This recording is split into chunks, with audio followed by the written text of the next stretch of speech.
Hi, everybody. I'm Mike, I'm Austin. and today we're going to talk about the deployment stage, the second part of the 5 cycles of deployment. So, getting into the deployment stage, the first thing is mixed emotions and also some relief.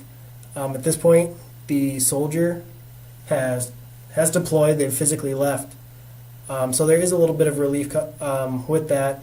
As we discussed in our previous video, people said that they felt they had a lot of mixed emotions when their soldier would leave and be like, oh, maybe I'm leaving today, and then they come back home that night, and how that even really messed with children specifically. So at this point, they are physically gone. So there is some relief there. There's some relief that all the prep work is kind of over with, and now you're beginning that cycle.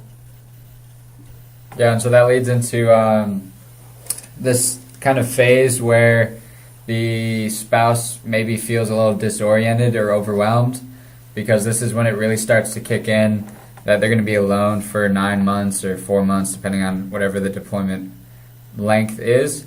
And some of the reasons they might feel disoriented or overwhelmed, obviously, is the strong emotions that they felt prior to the deployment, all those struggles that they had to fight through and work through with their spouse. But they also are going to feel a little bit overwhelmed because of that realization that now all of a sudden all of these tasks that were shared and the responsibility is going to lie solely on the spouse that's left back home. And a lot of that really comes down to taking care of kids if they have them, taking care of pets, making decisions without the other spouse present or maybe without their input, because sometimes emergencies happen, things need to be taken care of right away, as well as a lot of times nowadays those spouses are working, so on top of going to work every day and still maintaining that income, they're going to have to take care of all the household tasks. And so that leads into the third portion of what happens in this cycle. So the third part of it is just having feelings of numbness, sadness, and feeling alone, honestly. Your spouse, the person you spend a lot of time with, is gone. So you don't have something that you would regularly have in your life. And part of the feeling of sadness and aloneness in this situation is because you may have developed like a social group to kind of help take up some of that time, and really a lot of that social support comes in at that point. But this is the first time it's actually being tested, so you may not have built that bond just yet, or it hasn't fully been tried. So what you're moving into now is this period where you're adapting to a new way of life, and basically you're trying to fill this void of being numb, being sad, and being alone, because it's such a drastic shift to what you're used to. Right, and so this is where we kind of recommend, if you don't already have that social support established, to maybe reach out to the FRGs and the other spouses that are also staying behind while their soldiers are deployed.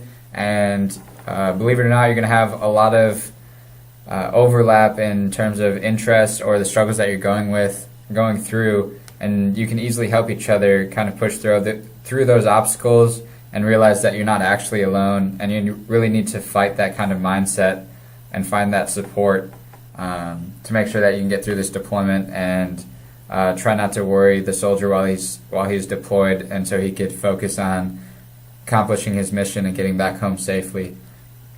However, because these emotions are inevitable and pretty much everybody's going to feel them, there may be some sleep difficulty or like other issues in your daily routine, your daily pattern. So it really pays off to try and be as consistent as possible in establishing that sleeping pattern, trying to go to bed at the same time, waking up at the same time. Maybe if you want to find some meditation aspects to help you calm yourself at night, maybe there's a song you like to listen to or some kind of poem you like to read. Just something to kind of calm your mind and help you relax so you can continue to work through each day. And sometimes part of that sleep difficulty comes because of security issues. If your significant other's not there, sometimes that can be a scary situation, especially for people that don't like being alone. And that with your spouse gone, that really throws off the security aspect of the household. And the spouse can feel it, and that can also affect the children too. just not being safe or not feeling safe in that household. So just building that social relationship can really help with the security. Even sometimes doing small steps like having people who are more comfortable stay with you until you're comfortable on your own, until you kind of feel ownership of your new situation.